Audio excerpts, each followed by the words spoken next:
My venture began in middle school. We had a team called the St. Jude Heroes, and we raised money for the St. Jude's in Memphis, Tennessee. It was a little rough in the beginning. We didn't really know how to fundraise, so I think the first fundraiser we did was selling bookmarks and bracelets. Over time, we learned different tactics to better our fundraising methods, so we started calling people for donations. We did a couple raffle baskets, and we did a little better by the end of middle school. So my youth venture experience began in middle school. I was with one team member, it was just me and her, and we created a venture called Lend a Paw. It was for a local dog shelter, and we sold stuffed animals during school. I first started youth venture in 6th grade. I had a venture called So Much Hope, which basically we sewed little headbands and stuffed animals and stuff, which we sold at a restaurant in Shirley, Massachusetts. With the money that we raised, we gave it to the Boston Children's Hospital. My youth venture journey began in February of 2022. I got started with Fab Five by volunteering for events for them and fundraisers. So the original Fab Five started in freshman year of high school. We had a lot of free time on our hands, so we wanted to fill that somehow. And we remembered doing youth venture in middle school, so we decided to start a team. We wanted to pick somewhere closer so we can actually interact with the people more, so we ended up picking the Apple Valley Center Nursing Home,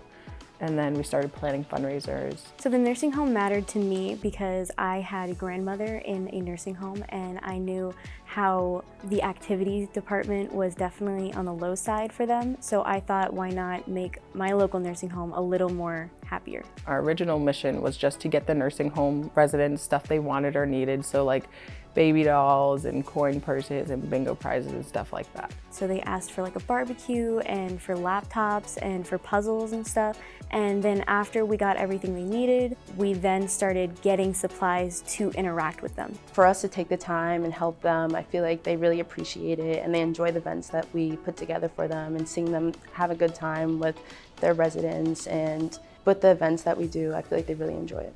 So our very first fundraiser with the Fab Five was in freshman year, and it was a raffle calendar. So we called probably 100 or more businesses for donations. We had to get a donation for every single day. So there was 31 days in the month and we needed 31 donations. So we called a lot of businesses in order for them to donate for the raffle calendar.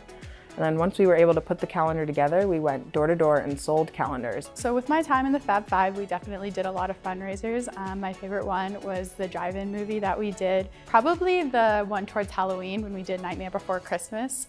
It definitely was a little cold outside, but it was a lot of fun. We had a great turnout, lots of people. A lot of the time, we come up with different fundraisers by collaborating with the community or other people in our school who help us with ideas and give us different ideas, or it comes from previous experience. With social media, you're able to post where your fundraiser is, what you're doing, what you're selling, who your organization is, and really just help get the word out there. An easy way is just using a Facebook, Instagram, Twitter, anything like that that a lot of people you know use from a day-to-day basis, and it really can help your fundraiser grow as well as your venture. There were a couple other organizations we helped. We helped the Women's Shelter in Devens, and we got them cleaning supplies baskets. We donated money to the Sterling Animal Shelter, and we also helped the Shirley Friendship buy Christmas presents for families in Shirley that couldn't afford it. When we decide to pick a place to donate to, it's normally off of one of the person's passions in the group. So for Claire, if she was passionate about helping veterans, we would give money towards them. Or if another person in the group was passionate towards animals, we'd give money to an animal shelter. Not only do we help fundraise for our community, but we also help fundraise for our senior class for prom night. In my journey through youth venture, I learned that I enjoy helping the community and I tend to take more of a leadership role. I feel like I've learned a lot about myself this past year. I've definitely found that I'm more of a friendly, outgoing person now.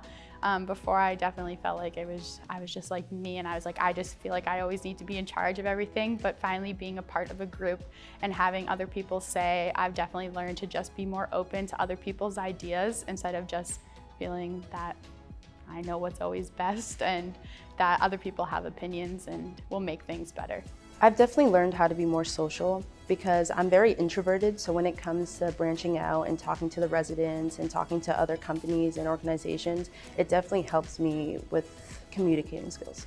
So the Fab Five is very important to me because not only did we help a nursing home, but we also helped multiple local organizations. I think a student should do Youth Venture because helping people can be fun, and in your free time when you're not doing anything, giving out a hand and actually helping people is a great way to get out there in your community.